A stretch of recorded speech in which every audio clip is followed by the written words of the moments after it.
Om Shri Gurubhyo Namaha Harihi Om Sumukhascha Ekadantascha Kapilo Gajakarnakah Lambodharascha Vikato Vignarajo Vinayakah Dhumaketurganadhyakshah Palachandro Gajananah Vakratundah Surpakarno Herambah Skandapurvajah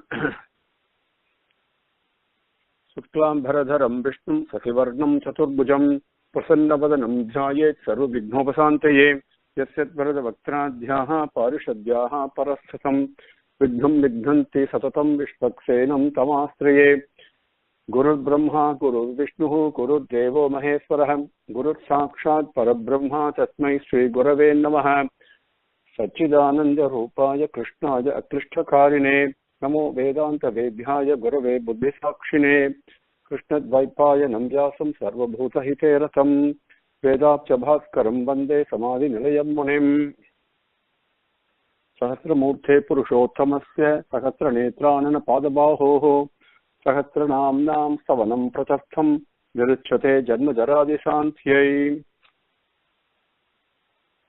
With Bhagavan's grace, let us continue from where we left off last time. We came up to Samihanaha. Shamahat Shamas Samihanaha. That would be Slokam number Mahasa Nakshatra Nemi Bhatas Mukha Jnanam Uttamam Sukrita Dharana Sumukha Sukshma Sarvadarsi Sapamati. Okay. 47. We finished. Anirvinnastha Vishto Dharma Yupo Mahamakha Nakshatra Nemir Nakshatri Kshamah Shamas Samihanaha. Now Slokam number 48. Yajna Yajyo Mahejyascha Kratus Satram Satangatihi Sarvadarsi Nivrittatma Sarvajño Jnanamuttamam. Yajnaha Ijyaha Mahejyaha Cha Kratuhu Satram Satangatihi Sarvadarsi Nivrittatma Sarvajñaha Jnanamuttamam. So, Yajnaha, we all know, is immediately we say it as sacrifice. A sacrifice of what is the first question.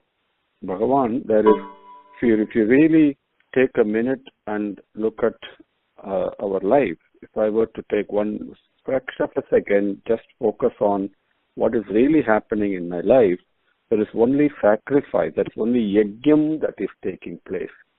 And there are two things happening. One is a number of things happening actually.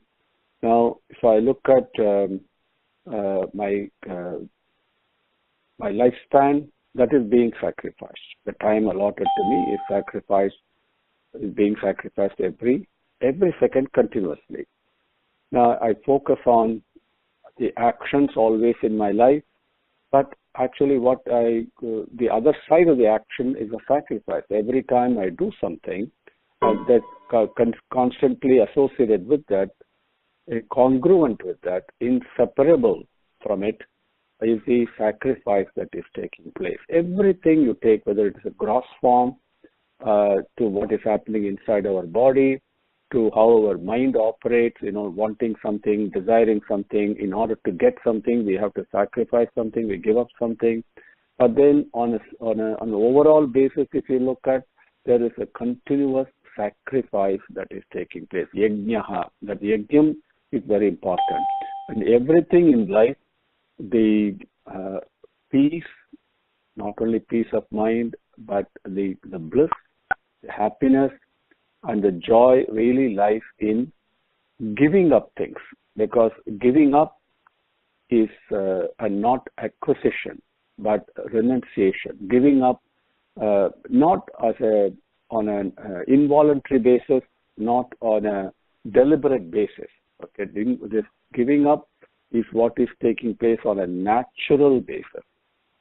And this is what Bhagavan says in Bhagavad Gita also. If you focus on this sacrifice of the yajna, saha yajnaha prajaha srishtva purovacha prajapatihi. When Bhagavan says that, you focus on that yajnam, put your mind on the yajnam rather than on anything else, then all the devas will be pleased with you and all your desires will be fulfilled. Sarva kamadrak, the ishta kamadrak, whatever you desire, that will be given to you. So that I'm focusing on acquiring things, on holding on to things, and that is where the problem comes. So Bhagavan is manifesting himself in my life, is shining in my life, constantly and continuously with the light of the Jyoti of Yajnam. If I were to look at that, my life takes a transformation, a complete transformation from one of ups and downs, from miseries and sadness and happiness and joy and fear and so many things I go through, from that to one of a calm, continuous enjoyment, really a pleasure. Life is really a jolly thing, if I can look at it that way, with absolutely unperturbed. And that perspective is, I have to do the change. That only mind can do that paradigm shift. I have to do the shift. That yajna is what is present in my life all the time. All the time. In fact, I am present in that yajna. I am the one myself, including this body, including this mind, including this feeling that I have, I am so and so.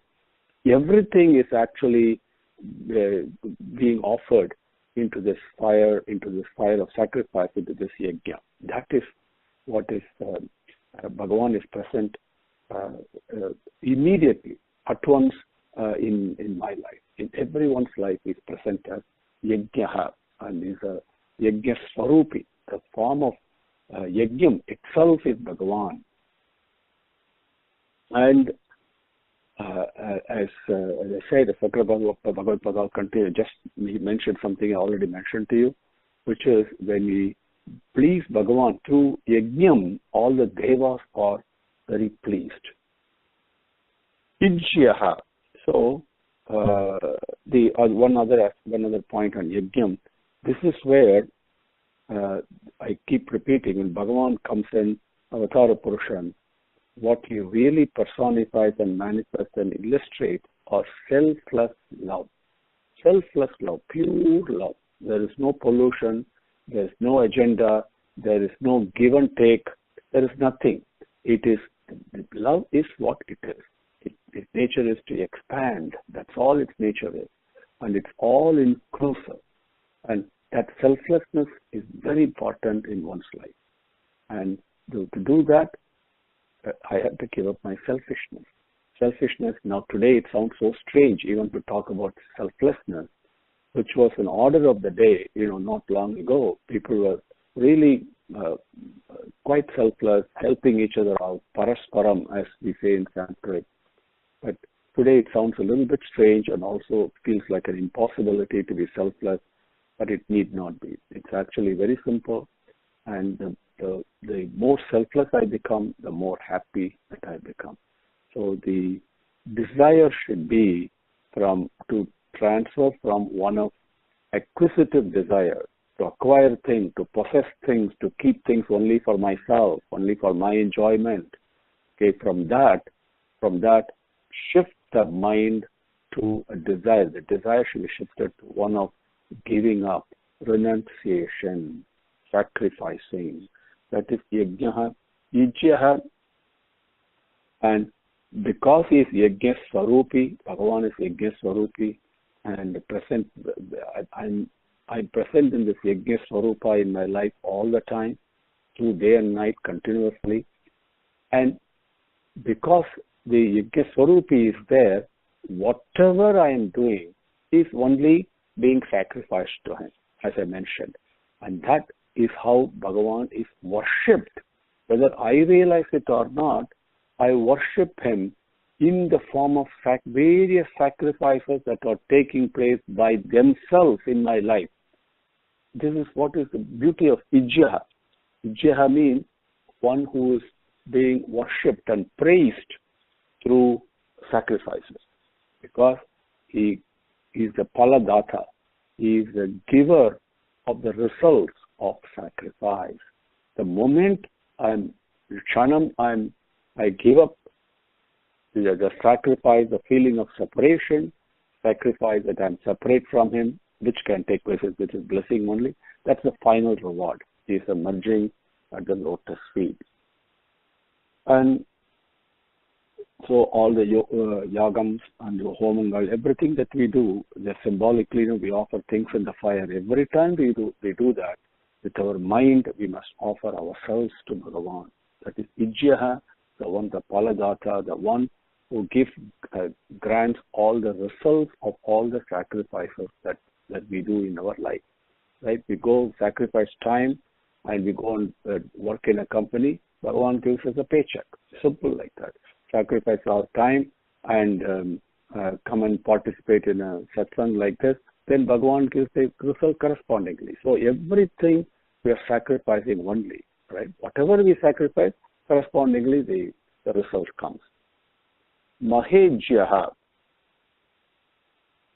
Now, Mahejyaha is Maha-Ijyaha. Now, Ijya means one Paladata. But the interesting thing is,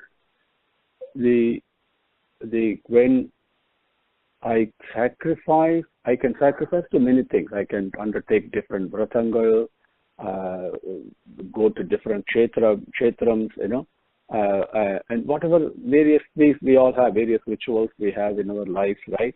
Those are all fine, and various forms of God that we worship. Right? But what is Mahejyaha is when I sacrifice and I think of the Atma within and without, the Bhagavan within me, which is nothing but prema, and I sacrifice things to it. I am holding on to my ego. I'm holding on to my selfishness. I'm holding on to my dislikes. I'm holding on to my opinions. I'm holding on to my hatred. I'm holding on to my likes. So many things I'm holding on. But if I just look into that, for a moment, look to that love within me and offer that to him. Sacrifice whatever I have, whether it is bad thoughts or good thoughts or guilt or pride or whatever, it doesn't matter. So offer that to him. Then that becomes Mahejyaha, because then he grants, because all the sacrifices we do are all mainly geared towards him. They all finally reach him only. But when I look to him directly, not indirectly, but directly, and offer, then the Paladata gives me moksham itself. Mahejyaha, Maha-Ijyaha. Kratuhu. Kratuhu now is when they perform yagangal, homangal. Okay. Now, there are different rites involved. And, for example, even if we take our lives, we have the rishis, the scriptures, Bhagavan, in Avatar Purushan, everybody teaches us, having taken a human form, we all have 5 types of debts that we have to fulfill. These are the debts or what? Or sacrifices for me, basically. The time, anything I possess and I want to possess becomes a debt. The moment I give it up, then I fulfill and eradicate the debt. That's called Yajnam. Deva Yajnam is there. The Tri Yajnam is there. Bhuta Yajnam, Manusha Yajnam, and Brahma Yajnam. These 5 Yajnams each one of us have. These are like the way when we live in a country we pay tax, living in the kingdom of Bhagavan. These are the 5 types of taxes we have to pay. The Deva Yajnam is worshipping all the Devas. Pitru Yajnam, offering our gratitude and worship to our ancestors, without whom, but for whom we will not be here today. Bhuta Yajnam, offering our love and care to all the beings in the world. Manusha Yajnam, serving our fellow human beings. That is most important. Serving fellow human beings, caring for what, fulfilling their need without the slightest hesitation, without holding anything back. Bhagavan, that pleases Bhagavan like you wouldn't believe. It is so important that Manusha Yajnam, Brahma Yajnam, Bhagavan himself, which means he start the day with love, spend the day with love, end the day with love. That is Brahma Yajnam. Right? So these are the 5 Mahayajnangas. Then we have every time when we eat something or drink something, whatever, it's called Aupasanam, in Sanskrit word they use, and Somabanangal, which these are all things that are not, I'm drinking not for the body. You must understand that. Body is just a machine, and the hunger or thirst is just a sign, an indicator, a trigger that says, hey, I need some energy. That's all the body is, okay? So, but when the action of doing that, I must offer that to Bhagavan who is present within as Vaisvanara. Then there are other yajnangal, the rituals that we have, like Agnihotram, which are Havir Yajnangal, they are called.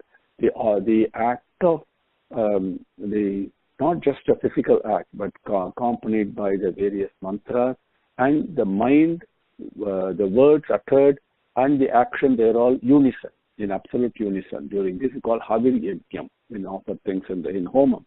So next time we perform Homam in our house, in our home and all that, don't look at it just as a physical thing and the priest sitting there and no, the so-called Mahaprasadam and all that, the food that comes later is actually less important. What is very important is how we participate mentally and spiritually in the act of offering to the fire. That is Havir Yajnam. Agnihotram is one example. So Kratuhu is the Bhagavan who's the one who's actually doing all this in the form of these various sacrificial rituals that we have. That is Bhagavan, Krituhu. That's how he's present in our life. Satram is the next word. Satram denotes, as those of you who are reading Bhagavatam, and you will know, the very first thing, it begins with Satra Yagam. Satra Yagam is a very long drawn, thousands of years the Yagam is done by Rishis. That kind of a discipline we have, which sounds so impossible to us, monumental to us, right? Because with the way we are right now, with our limited abilities and limited discipline and all that. But when we have discipline, then all these things are possible. Satram is denotes Bhagavan who is present in the form of the Satra Yagam itself. Satam Gatihi. Now, very important.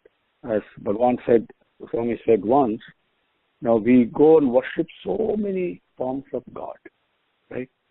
And mind has difficulty.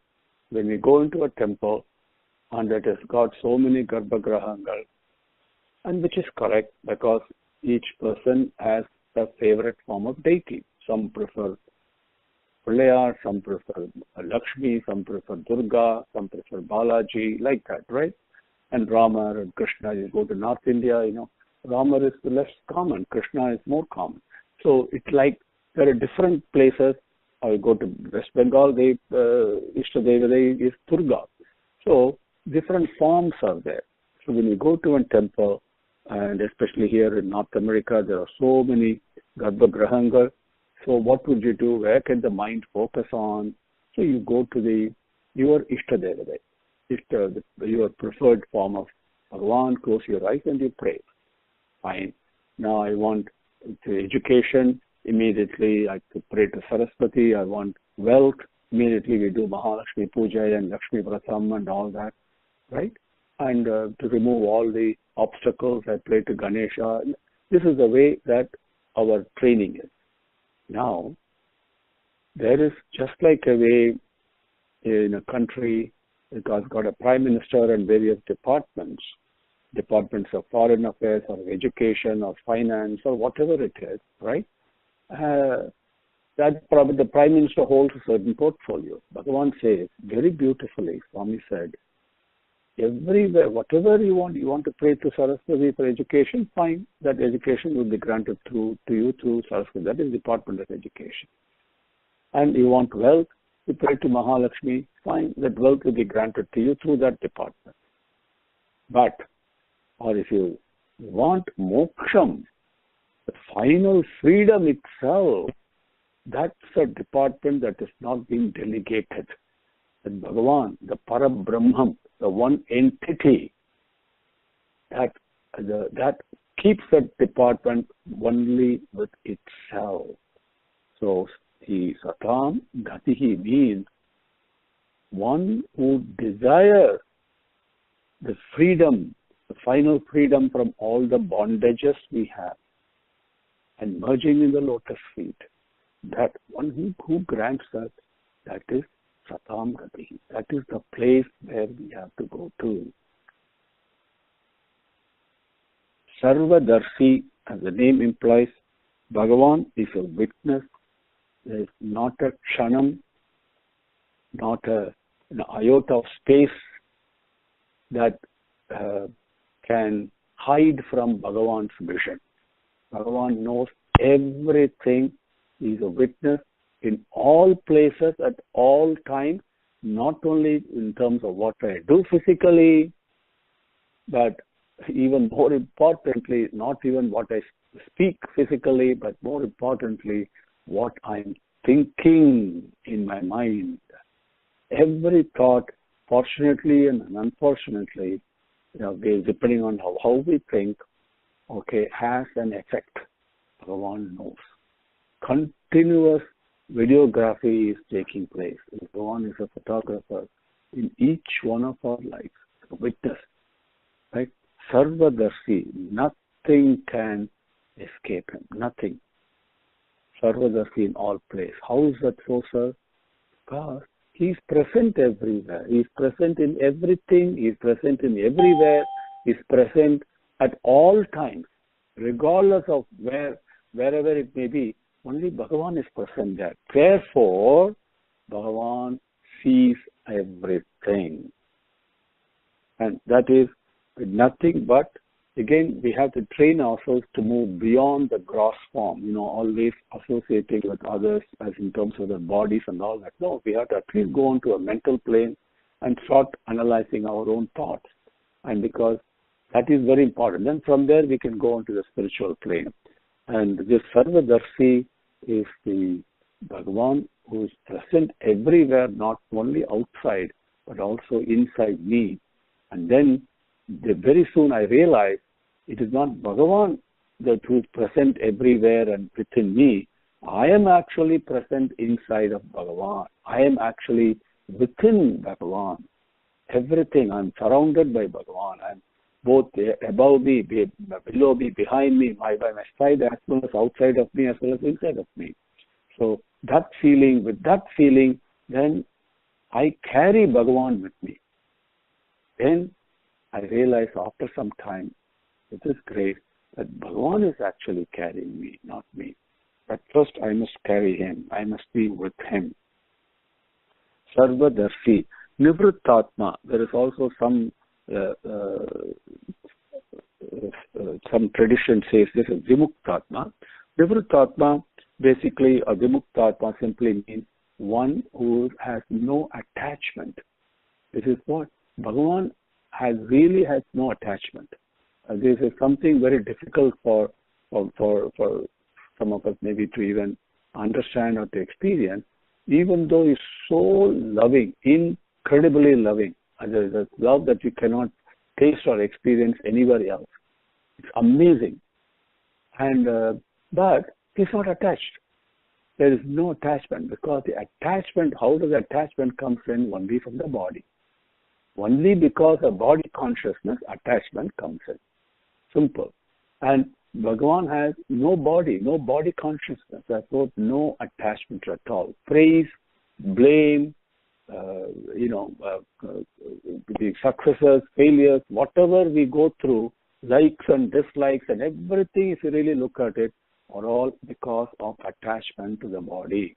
Somebody speaks ill of me, immediately I get mad. Why? Because I'm attached to my body. The moment I think, no, this body is temporary, I'm really Atma, which is absolutely not touched by it, then there is no attachment. Bhagavan is that Atma, that prema that is within us. And this is so important to understand. Nivritatma with absolutely no attachment. Sarvajnaha. Sarvajnaha means, we say one who knows everything is one way that we all understand it, but also one who's the form of all knowledge. Any knowledge you take, whether it's simple like 2 + 2 = 4, to performing a neurosurgery or whatever, it doesn't matter, right? And the knowledge that is being discovered, so to speak, or inventions, it doesn't really matter. Whatever knowledge there is, Bhagavan is what it is. So he's present in the form of all knowledge, because that is his knowledge itself.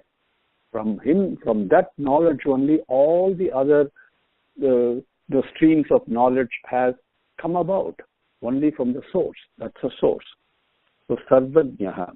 Now, there is a beautiful anecdote that I always remember.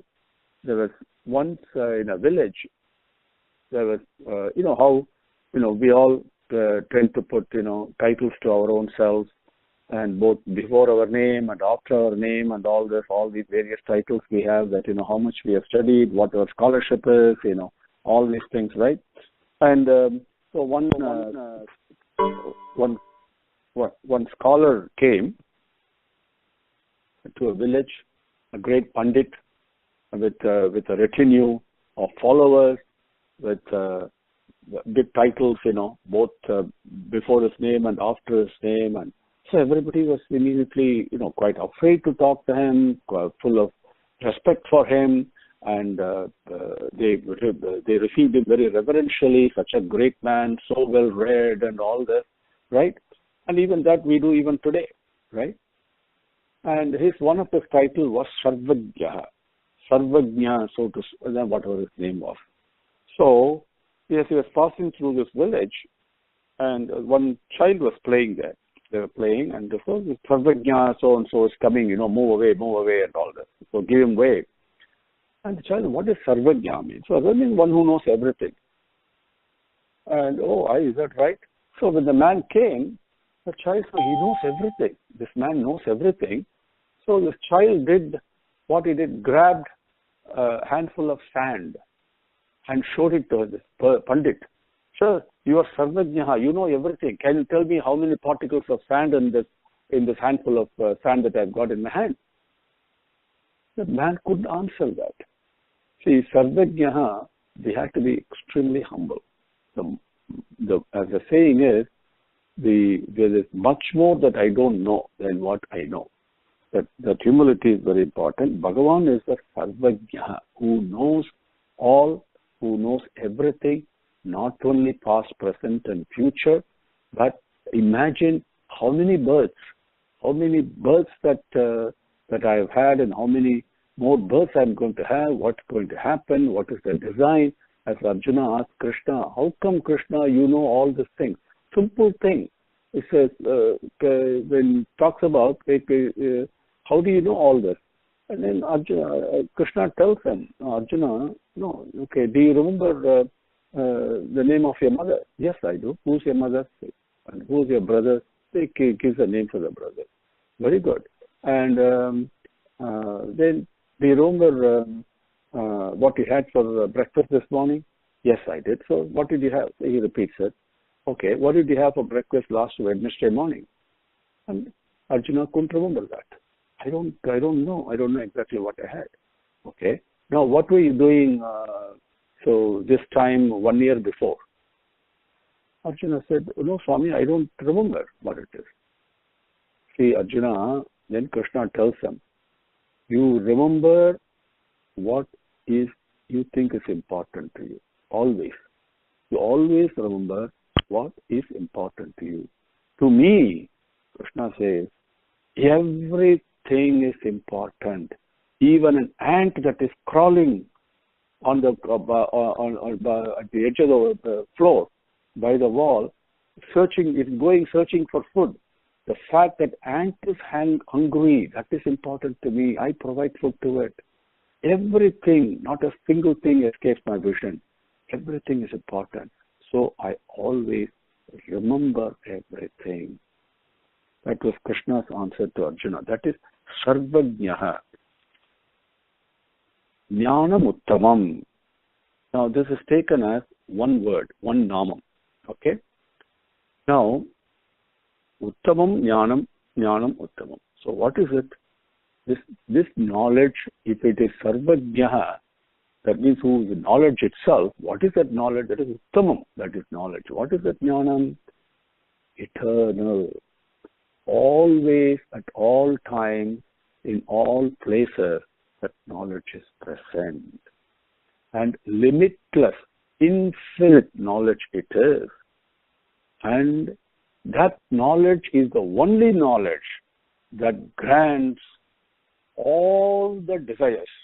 Whatever desire you have, that knowledge grants that. That is from, as Vedam says, Purushottam says, knowing that, getting that knowledge, nothing else needs to be known. That is that knowledge. That is Jnanam Uttamam. Yajna yajyo mahejyascha krutastatram satangatihi sarvadarsi navrittatma sarvajno jnanamuttamam. Then we'll take up suvratas sumukas sukshmas subhoshas sukadas suhrit. That with Bhagavan's grace we'll take up next class. Om Shri Guru Bhyo Namaha Harihi Om Samasta Lokaha Sukhino Bhavantu Samasta Lokaha Sukhino Bhavantu Samasta Lokaha Sukhino Bhavantu. Om Shanti Shanti Shanti. Harihi Om.